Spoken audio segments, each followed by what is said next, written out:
A warm welcome to all of you to the world of management. Today, we are going to discuss the basics of management. Basically, the principles of management is a vast world, it is a vast field of education, but the basics needs to be very clear to get a whole understanding of the concept of basics of management.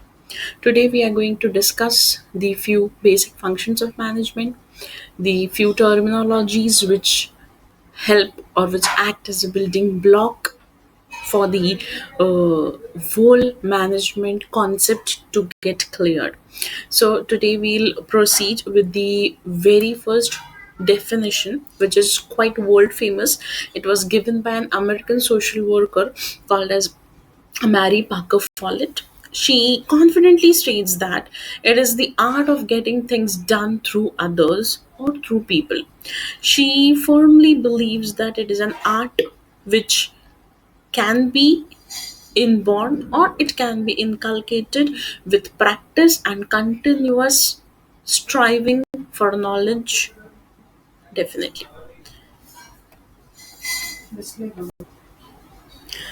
Management is the art of getting things done through others or through people. It can be managed with two types of resources. Number one is the human resource, which comprises of all the employees working into the organization, whether it can be the senior most person to the junior most person. Second comes the non-human resources, which consists of all the resources apart from human resources working in the organization. So the non-human resources comprises of the land, the building, the infrastructure, the IT material, the money, capital which we have uh, invested into the organization, and all other things apart from the human resource. These two resources need to be managed very well so that the all other principles of management will work in vain.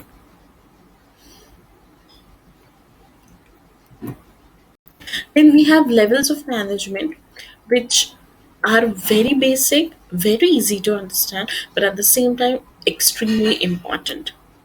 There are three levels of management. There are top level managers, there is middle management, and there is first line managers.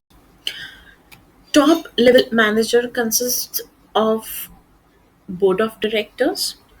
These top level managers are, or the people are highly experienced, highly qualified, and they comprises the most important people of the organization, as they take the most important decisions of the organization, which majorly consists of long term decisions.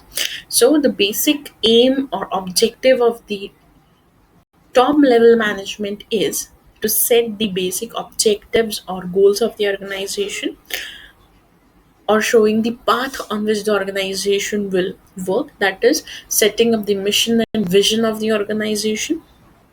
They frames the policies, the rules and the regulations, the strategies and the procedures of the organization, and they are hardly bothered or involved in the day-to-day activities of the organization. They consist of board of directors, they consist of CEO, that's chief executive officers, they consist of chief operating officers, senior vice presidents, etc. Moving to another level, we have middle management. Middle management comprises of all the departmental manager. You can say that this is a sandwich level which consists of because they are present in between the top and the lower level of management. They have a huge responsibility of meeting the goals or the objectives which are assigned to them by the top level management. They set specific goal, and the goals are of less duration as compared to the top and more as compared to the lower level management. They delegates the authorities or the work given by them to the lower level management, solves their doubt, clears their vision, or directs the path on which they have to work.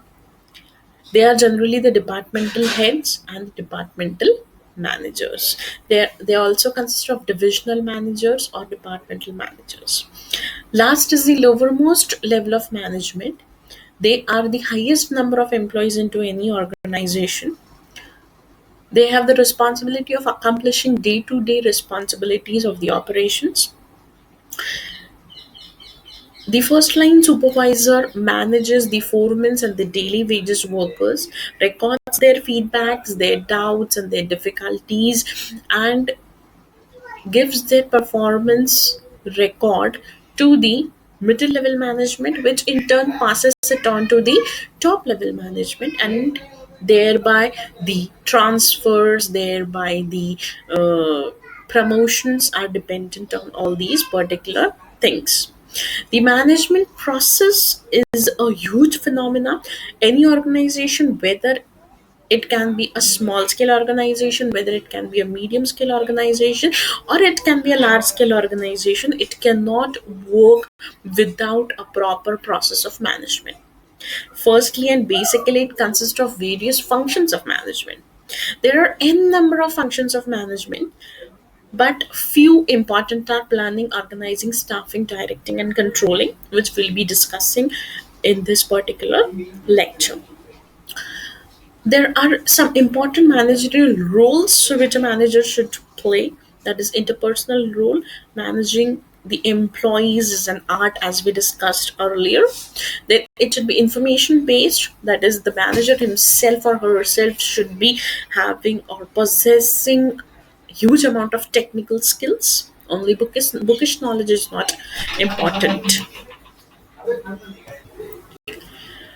The manager also requires a huge responsibility roles, that is decision making roles, because on his or her decisions the whole working of the the various skills required by a manager are conceptual skills, human relation skills, and technical skills. Moving further, we have this whole management process which might look quite complicated, but it depends on the top and middle level managers or the management. That is how they execute this particular process.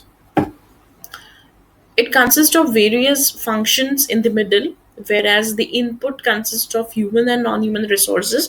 As we discussed earlier, the inputs will be the resources, and the output will be the extent of achievement of goals, the services provided, the efficiency and effectiveness of the output. The management process is also influenced by many factors, such as selecting goals and ways to achieve them, monitoring performance, and making corrections. That is, taking corrective actions as and when needed. That is, unless and until they are not late. Assigning resources for tasks and motivating the staff to achieve goals. Yes, definitely, motivation plays a very important role in every employee's life, may it be professional, may it be personal, may it be top level management, may it be middle level management, or it can be lower level management. The first and the foremost function is planning. Whether you are having a small scale or a medium scale or a large scale organization, let it be a MNC, it cannot perform without planning. It is the first step of the management. This particular step, that is planning, will be the base of your whole process. If your planning is excellent, then the whole process will be excellent. If you fail to plan, then there is a very famous quote which says that if you fail to plan, then you plan to fail. So that stands true for each and everyone out there. So in planning, first and foremost important thing is we decide the objectives of the organization which are to be achieved. We set the standards against which the actual results will be measured in the last step of management, that is controlling. We'll be looking at that part in the coming lecture part. Then the second function is organizing, that is grouping related activities together and assigning employees to perform them. In organizing, we also do a very important part, that is we set the sequence of activities, that which task is to be performed after which task. Then we have staffing. It is the third most important function of management, which is also unavoidable for any organization, irrespective of its size or its function or its functionality overall. It consists of selecting right person at right place at right time with right job with right amount of skills and abilities. If you underestimate the function of staffing, then you will